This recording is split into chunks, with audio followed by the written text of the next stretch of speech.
Hey y'all, cook dinner with me. So, what I did was wash my sweet potatoes and I put them in the oven at 400 degrees. I washed them and you can oil them with whatever oil you like, but I oiled them with avocado oil and I popped those in the oven. So now what I'm doing is washing my spinach. I don't care if the bag says it's freshly washed. I'm still gonna wash it, okay? So that's what I'm doing, and I'm using this veggie wash. Well, it's a veggie and fruit wash, and I'm gonna wash it. Make sure ain't no little critters in the bag or anything. And then on medium heat, I added some butter to a small pot for the spinach. And I'm just mixing that up. And then I'm going to add a splash of water because I don't want it to burn. Like, I don't want my spinach to burn. I want it to be nice and moist. So just a little splash, not a whole bunch. And then you're going to throw in your spinach.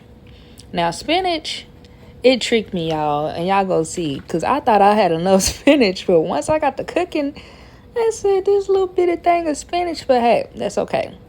And I'm just going to add a splash of water on top as well.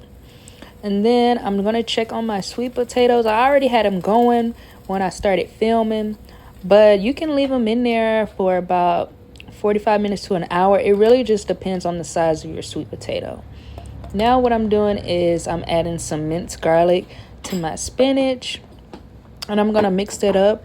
And we're going to put the top on it and let it cook down just a little bit.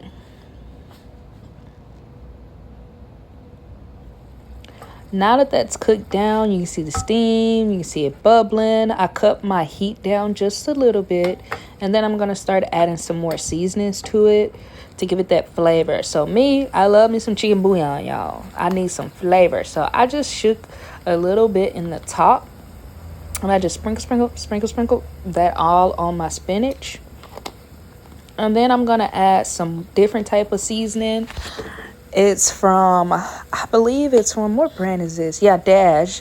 It says pasta blend, but y'all, basically what it is crushed red pepper, Italian seasoning, and some other junk. It ain't just for pasta. And then I'm going to also put in some toasted sesame seeds because why not? And I'm going to do a little stir. And then I'm going to put the top back on. And we're going to let that cook just a little bit more. But it's almost pretty much done. But y'all, look how little this is. Y'all saw how much spinach that I put in there? Okay, I just want y'all to see. And then for a little bit of extra flavor, I went ahead and topped mine with a little bit of Parmesan cheese. You can add whatever you like. You can even make cream spinach. But this is just the way I want to make it today. So now I'm going to go back in and check on those sweet potatoes. The key is to make sure your fork can fully go through it to make sure it's cooked. And once I feel like that side is cooked, I'm going to flip it. Look at all that glaze. I'm going to flip it and let the other side cook some more. And this is the chicken I'm going to use. Like I said, quick and easy dinner, okay? I ain't want to make homemade dinner today. Well, homemade chicken, let's say that. But these are the Just Spare chicken strips. They're really good. Like, you can put it in the air fryer, the oven, the microwave. I like to put mine in the air fryer. It says it doesn't have any added hormones or antibiotics in it. And the calories are 150. But y'all, look at these ingredients. It's just say boneless, skinless chicken, water, seasoning, paprika, celery seed. Okay, it's starting off really good.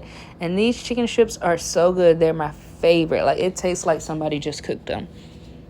Like, they tossed them and they battered them up and they cooked them. But this is how they look frozen. And once again, I went to go check on my sweet potato and it's looking really promising. You can see my fork is going in really smooth. My skin is breaking up, except for that little piece. I had to let it cook just a little bit more. But this is how the chicken strips look. It says you can air fry them for 13, but because I like mine crispy, I popped them bad boys in there for 15 minutes, and I make sure I flip them halfway. But now we're going to plate it. So here's my sweet potato. Look how soft and smooth it looks. The color is beautiful. And I'm just kind of mashing it up, making sure it's fully cooked, which I know because I took it out of the oven. But I'm going to put some butter on top because who eats a sweet potato without butter, you know? If you're going to eat it like this, in my opinion, you know? You can add brown sugar. Some people add marshmallows. Me, just give me some butter and I'm good. Okay. And now I'm going to put that spinach on there. So this is how the spinach end up looking. It looks really great. And I'm just so shocked about how little the spinach is. I went back and cooked some more. But here is how the chicken strips looks. They're really crispy and golden. And everything just looked really good. And everything was really good. Like, here's a quick, easy dinner for you guys. And then I just have my homemade juice. And that's me finna tear it up. Okay, bye, y'all.